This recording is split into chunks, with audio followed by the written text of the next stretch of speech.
Garden Basics with Farmer Fred is brought to you by Smart Pots, the original lightweight, long-lasting fabric plant container. It's made in the USA. Visit smartpots.com/Fred for more information and a special discount. That's smartpots.com/Fred. Welcome to the Garden Basics with Farmer Fred podcast. If you're just a beginning gardener or you want good gardening information, well, you've come to the right spot. It's grape harvest season across the country. Are you disappointed with your results? College horticulture professor, retired Debbie Flower, who taught classes in growing grapes, has lots of good tips to increase your grape production. Carrots, they now come in a wide variety of colors and sizes. We talk with Renee Shepard of Renee's Garden Seed Company about growing backyard carrots. And Warren Roberts of the UC Davis Arboretum talks about an easy-to-grow bulb, the Sternbergia, also known as the autumn daffodil. It's all on episode 131 of the Garden Basics with Farmer Fred podcast, brought to you today by Smart Pots and Dave Wilson Nursery. And we'll do it all in under 30 minutes. Let's go. My name is George. I live in Campus Commons, which is directly across the river from Sac State. 50 years ago, the land that I live on used to be hop fields. 14 years ago, I planted a mission grapevine. It is fully mature and produces about 20 bunches of grapes each year. My question is twofold. After my berries are set on the vine, as new growth appears, I cut that back under the assumption that it's competition for food. Is this a waste of time, or is this something I should continue to do? My second question is, how do you know when it's time to pick mission grapes? Thank you. You're welcome, George of Sacramento. Thank you for sending us that question via speakpipe.com/garden basics. It's easy and it's good audio quality. So, George, again, thank you for doing that. Mission grapes. I wonder if I know anybody who knows anything about mission grapes. If only there were, I don't know, a college professor here who hey, hi, Fred. Look who's here. Debbie Flower, our favorite retired college horticultural professor who used to teach viticulture of all things. I did. Yes. Viticulture, of course, is the growing of vits or grapes. Grapes are in the genus Vitis, V-I-T-I-S. So, yes, that's where it comes from. So maybe you know something about mission grapes. Right. The mission grapes are a Spanish variety. They're a white grape, and they originated, as I said, they were from Spain, and they came to the west coast of the U.S. with the missionaries, the fathers who set up the missions up and down the west coast. And they were used to make sacramental wine at the missions. They didn't survive real well because of, first was phylloxera, which is a root louse that attacks grapes that are on their own vine, or their own roots. And it killed tremendous numbers of grapes. And there have been several phylloxera attacks, and so many of the mission grapes did not survive. But not all mission grapes got phylloxera, and so there were some left. One is I'm aware of one in a foothill vineyard east of the Sacramento region. And the other thing, then along came Prohibition, and so wine could not be commercially made. However, wine could be made at home. The homeowner could go buy grapes and bring them home and make their own wine. And so a lot of mission grapes did not survive Prohibition because the commercial vineyards were not active, but some of them did. So there are a few still around, and they can be propagated. Grapes are very easy to make more of, and so they are still grown. There was one on the UC Davis campus that was big enough that they could put 12 to 15 8-person tables underneath it. It was on a structure, they grew the vine up the center post, and then it had a arbor type structure over the top, big enough to cover all of these tables. So that was used for special dinners. So it's a very vigorous growing white grape, and it's been around a long time. Grape production to me just sort of happens. Yes, there are zillions of things you can do in particular to tweak it, to make it a little bit different, a little bit more perfect, but grapes are not very difficult to grow. One of the characteristics of the grapevine is that it is a very vigorous, big growing plant if it's on good soil. The vineyards that produce are reported to produce the really good wines with lots of different flavor are typically on very shallow soils, rocky soils. If that property grew hops, the soil is probably very great. It's probably a floodplain and very deep soil with lots of nutrition in it. And so I suspect that George's vine grows big very quickly. And that might be part of his motivation for cutting the tips off. Cutting them off will not redirect the food necessarily. Grapes have a life cycle, and the fruit reaches what's called veraison in July here in California. And that is when the fruit has gotten as big as it's going to get. It should have been thinned. The cluster should have been tipped and well watered, especially up to that point. So as big as it's going to get. Then the ripening begins, and they're typically harvested around September. So you've got a couple of months here of ripening. Yes, vegetation is removed from the vine, but it is often just a leaf here and there. The idea is to expose the cluster to morning sun, not afternoon, and to allow air through and beneficial insects through. You can get a lot of buildup of insects in a grapevine if this very vigorous growth. You have vines on top of vines, and it's a lovely place for insects to hide and have their families and party or whatever insects do. And so you want to open the vines up. So that would be a reason for pruning, to allow air through, to allow sun through on the morning side. Not removing will not necessarily redirect growth, because as soon as you take off one vine or one cane, another one will appear. Even if you just tip a cane, the axillary buds, the ones on the sides of the stem at the base of the leaves, will start to grow. And now you have two tips where you used to have one. You need about, I've read 12 to 15, I learned 16 leaves after a cluster of grapes for it to ripen. If you're doing any tip pruning or removing of leaves, that's something to keep in mind. But I know that the vines grow very fast and can get right. If you got it set up as a vineyard with rows and such, you almost can't get down the center if you're not cutting vines off. So it is done regularly to trim the vines so you can get to the grapes, so you can harvest the grapes. You can get down the aisles and mow the lawn or mow the weeds or whatever it is your aisles are covered with, and tend to your irrigation systems and that sort of thing. So although it isn't done to redirect food in the vine, it is done for practical purposes. So you can tend the vine, you can get air and light into the clusters, you can harvest when necessary. I have two questions. Yes. Number one, this huge mission grape arbor that was at UC Davis where they held dinners beneath it, didn't everybody have a mouthful of leaf hoppers? By the time I got to stand underneath it, it was a declining vine. And they were starting another one. I never got invited to a dinner there. Oh, so you never had a plate full of leaf hoppers? Never had a plate full of leaf hoppers. In some culinary circles, that's a desirable thing. It's a good protein. To save the earth, yeah. And the question all America wants the answer to now is, regarding phylloxera, what's a louse? Yeah. It's a type of insect. I'm sure other people have other definitions of a louse, but it's a sucking insect, and it gets on the roots and sucks the life out of the plant. The vines, some have lived on their own roots. It would just be a vineyard that was never infested with phylloxera. It moves with soil.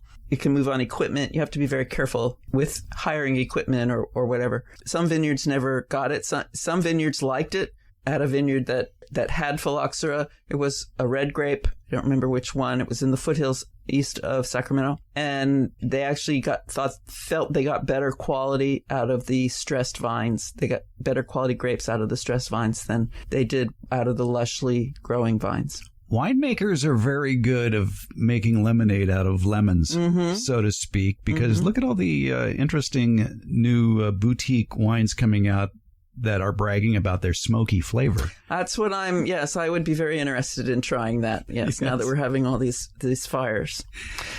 George did ask a second question. How do you know when to pick a mission grape? The easiest is to go out and taste them. Watch the calendar. You're going to need at least, I would say, 6 weeks, middle of September to start, maybe late August to start testing. But there is a thing called a fractometer. Yes. That is used in checking sugar levels. And you buy one and it's you look through it. It has it's like a telescope, except the end is angled instead of being straight across, and has a little flap on it so you can close the window. And you open the window, you get a grape, and typically you put a bunch of them in a bag if you're going to harvest the whole field or the whole plant or the whole whatever, more than just one cluster. And you put a bunch of the grapes from different parts of different clusters in it, squish them up, and then you take some of that juice, just a drop, and put it on this slanted end of this fractometer and put the lid on, and it will read a number. And they harvest grapes anywhere from at least 21 up to as high as 27. Brix, yes. B-R-I-X. To make wine. Your choice if you're eating it just as a table fruit. And it's actually called a refractometer if you're going to look one up. R-E-F-R-A-C-T-O-M-E-T-E-R. You're right. I was giving the short version. Yes, you were. You were speaking slang. Shortly. Yes. I use it for tomatoes. Do you? Yeah. What kind of readings do you get on tomato? Usually most tomatoes are in the 7 range, but then when you put some cherry tomato on it, it jumps to 20. Wow. Wow, yes, the sweet ones. It only measures the sweetness. It doesn't measure the acidity. Right. And as any fruit, a tomato or a grape ripens, it starts very acid and very low sugar. And then they work toward each other. The acidity drops during ripening and the sugar rises. So if you have a particular taste for acid, as I do, you pick sooner. If you like sweetness, you pick later. So it's your choice and that when to pick. Before you leave here today, I want you to take home with you some of Barry's Crazy Cherry tomatoes. Okay. From Wild Boar Farms. I grew it for the first time this year. It's a cherry tomato. It got an interesting color. It's kind of a light yellow. So you keep waiting for it to turn color to something like a deeper yellow, right, or maybe even a red. But no, it stays this very pale yellow. But you can tell by feeling it that, well, wait a minute, this is ready. It's kind of squishy. For a cherry tomato, it actually has tomato flavor. It's an amazingly rich flavor. It doesn't have the sweetness of your Sweet 100s or Sweet Millions or Sun Golds or whatever.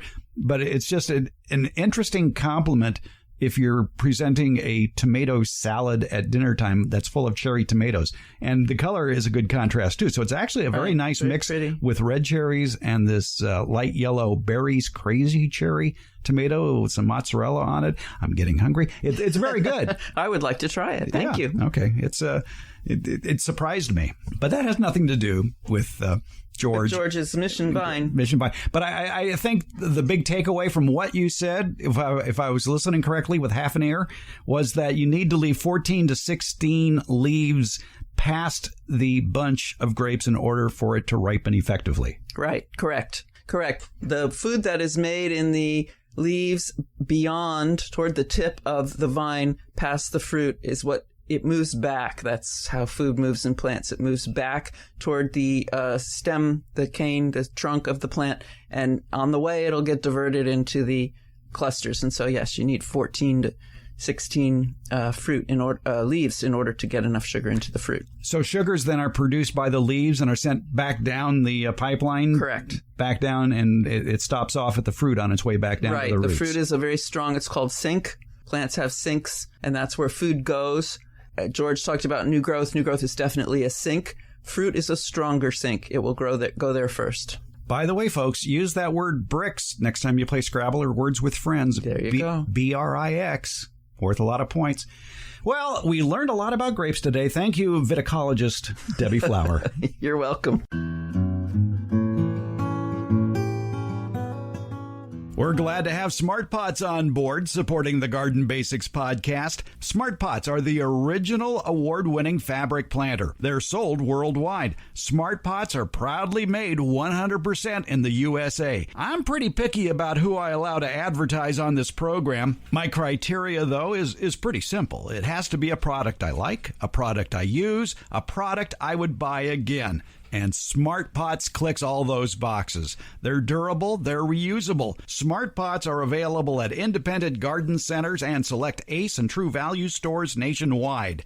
To find a store near you, visit smartpots.com/Fred. It's Smart Pots, the original award-winning fabric planter. Go to smartpots.com/Fred for more info and that special Farmer Fred discount on your next Smart Pot purchase. Go to smartpots.com/Fred. Whether you're a beginner or an experienced gardener, or maybe you just shop at a farmer's market, there is advice in this cookbook that'll get you to growing each vegetable and herb to perfection. Not only a great cookbook author, but also a great seedswoman in her own right. Renee Shepard from Renee's Garden. Renee, a pleasure talking with you. Well, thank you very much, Fred. Renee, you've had cookbooks on the market for over 10 years now. That's right. This is my third cookbook, but it's the first one where we combine gardening advice for each vegetable and how to grow it, as well as lots of good ideas what to do once you've harvested it. Now, if people want more information about the cookbooks, they can go to your website, reneesgarden.com. Your other cookbooks, like more recipes from a kitchen garden or recipes from a kitchen garden. And the fact that you're combining how to grow it with how to eat it makes sense for me, because it's been my mantra for a while now. You grew it, now eat it. And so many people just let that food go to waste in the garden, and they forget about it. They forget it's out there. Well, that's true. Running a seed company, we have a huge trial garden where we evaluate new varieties. So I am always faced with lots of great things from the garden to eat, and it's a challenge to make good use of them. That's why this cookbook was created, because we always cook with all the different varieties. So if I'm growing, like I recently did, 3 different varieties of purple carrots to see which ones I want to sell seed for, then I got to figure out what to do with all those carrots. And, of course, everybody's happy to take them home, but it's still something. I feel like the best part of gardening is cooking, and the best part of cooking is being able to get it out of the garden. Exactly. You mentioned carrots, and in your catalog you have a wonderful selection of carrots, and not just orange carrots, too. They're multicolored carrots. Well, that's true. I didn't realize this till 5 or 6 years ago, but in other parts of the world, people eat different colored carrots. Like purple carrots are very popular in India, and white carrots are very old heirloom, and yellow carrots are really beautiful. And the neat thing is that each different color has a different kind of antioxidant, so it's like eating a little bit of garden nutrition, but they taste great, too. Yeah, exactly. And you have recipes in your new book, the Renee's Garden Cookbook, that are just for carrots. Well, that's true. It's all organized alphabetically by vegetable. So if you've got a bunch of carrots, or you have a bunch of kale, or you have a bunch of peppers, and you've used the first 4 things or 3 things that you always do with those vegetables, and you want some new ideas, that's what this cookbook is for. Well, let's get back to the basics of what's in this cookbook, and that would be how to grow carrots. And it doesn't get much easier than carrots. And the great thing about carrots in our climate is you can plant the seeds just about any time of the year. Well, that's true. I think the thing about carrots that gardeners need to remember is, first of all, they take a little time to germinate, and you need to keep them evenly watered. And the second thing is, a lot of people will mix carrot seed with a little radish seed to help space the carrots. And the other important thing about carrots is you really do have to thin them out so each little root has room to grow, maybe a half an inch or an inch on each side. So that's really important. And when you grow carrots from seed and they all come up, it's pretty, very pleasing. And sometimes it's hard to pull out every other one a couple times, but it's really important if you're going to get big, fat, sweet cut carrots in the end. And it helps to have loose, friable soil as well for those really long carrots. Some people here have a heavy clay soil, and I always recommend, plant them in raised beds or even in large containers.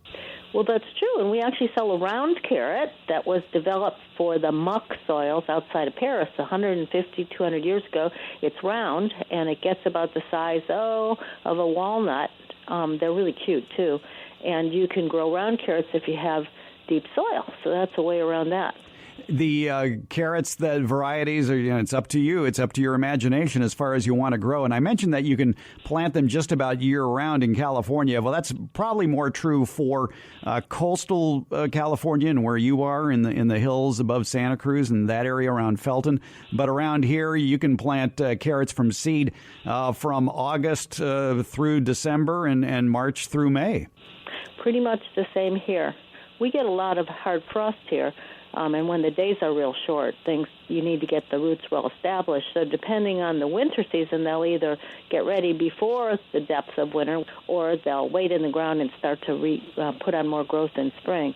But we grow carrots, as you say, early spring, a mid-summer, fast winter crop, and then a fall crop. because they're one of the things you can leave in the ground over winter if you want, and they keep in the ground.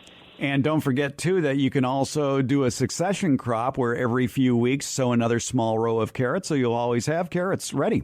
That's absolutely right. Now, let's talk a little bit about, if you'll indulge me for a second here, about the health benefits of carrots. There's new research out about how carrots can reduce the risk of cardiovascular disease. And it was kind of an interesting study done in the Netherlands where intake of fruits and vegetables were categorized by color. And the researchers focused on 4 color categories: green, orange, yellow, red, purple, and white. And of these 4 categories, the orange, yellow, and in particular foods with the deeper shades of orange and yellow, were determined to be the most protective against cardiovascular disease. And they even narrowed that down to carrots, and carrots were determined to be the single most risk-reducing food. So if you're at risk for heart disease, add more carrots to your diet.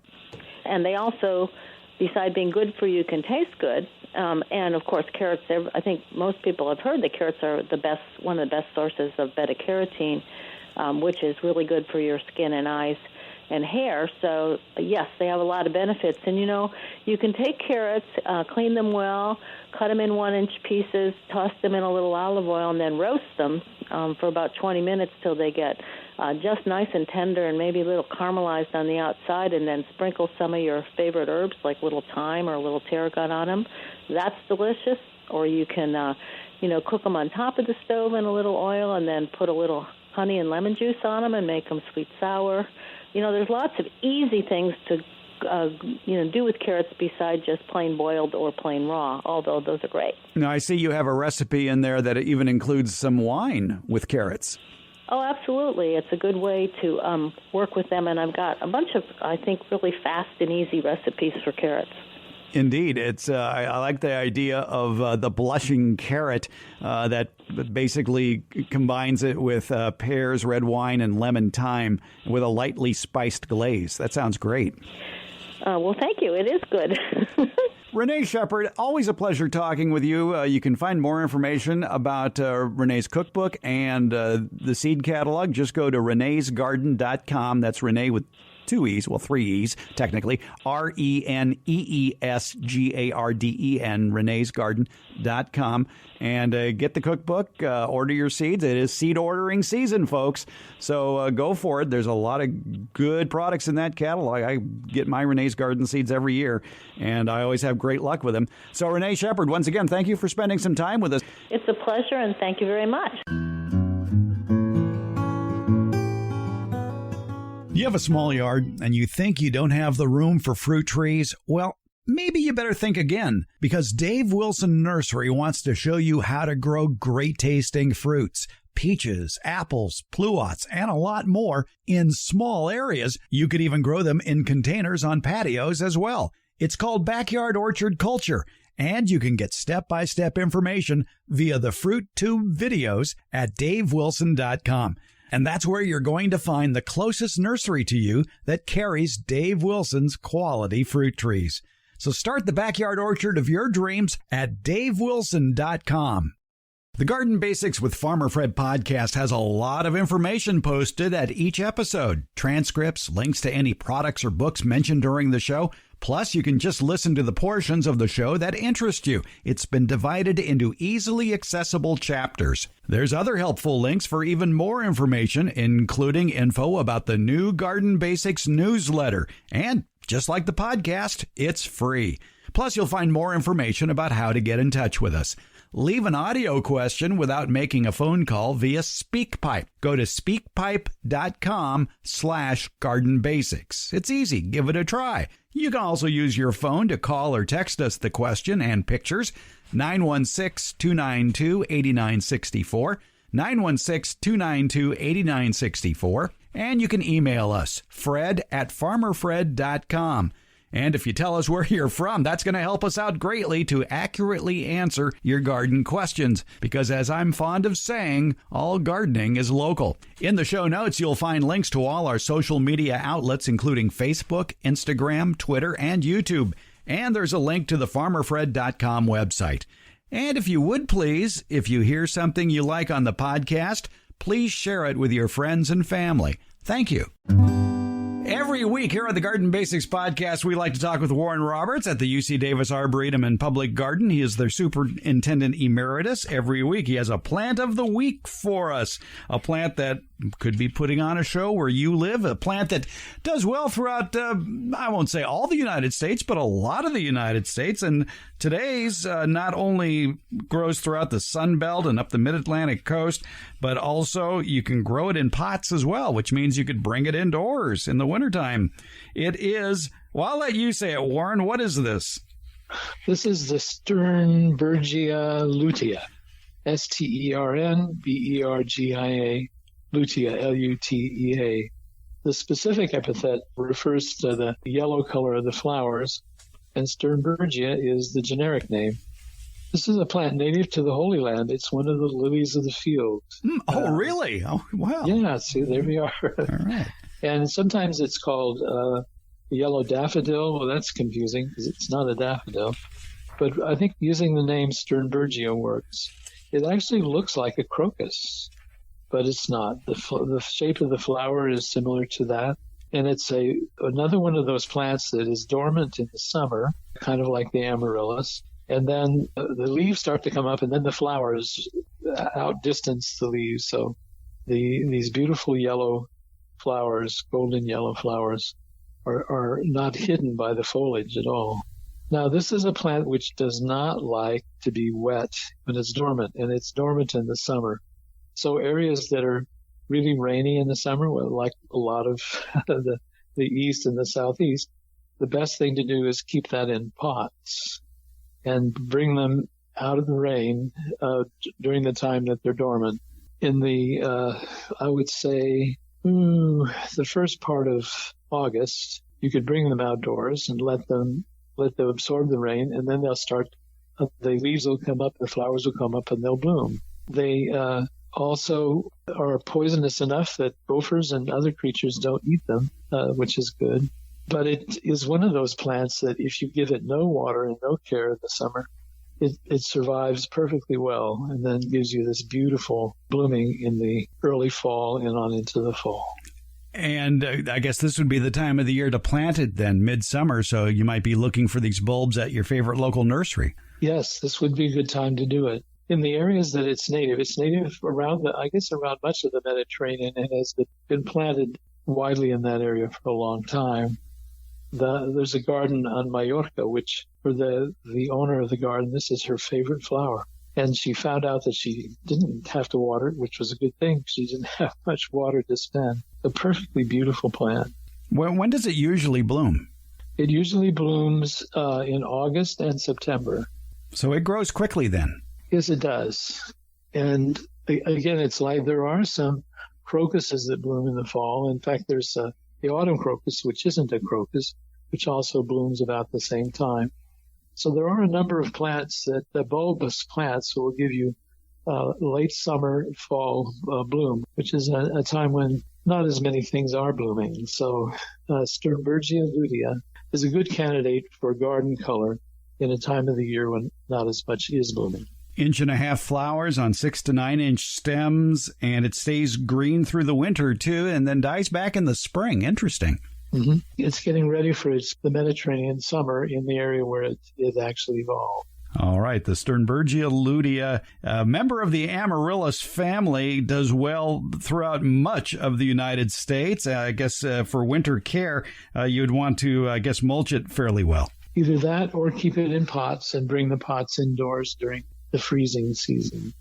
All right, check it out, the Sternbergia lutea. Warren Roberts, Superintendent Emeritus of the UC Davis Arboretum and Public Garden. More information about the UC Davis Arboretum can be found online at arboretum.ucdavis.edu. Lots of other great information there, plant lists, and a lot of advice for your garden, no matter where you may live. Check out that website, arboretum.ucdavis.edu. Warren Roberts, thanks so much for the Plant of the Week. You're welcome, Fred.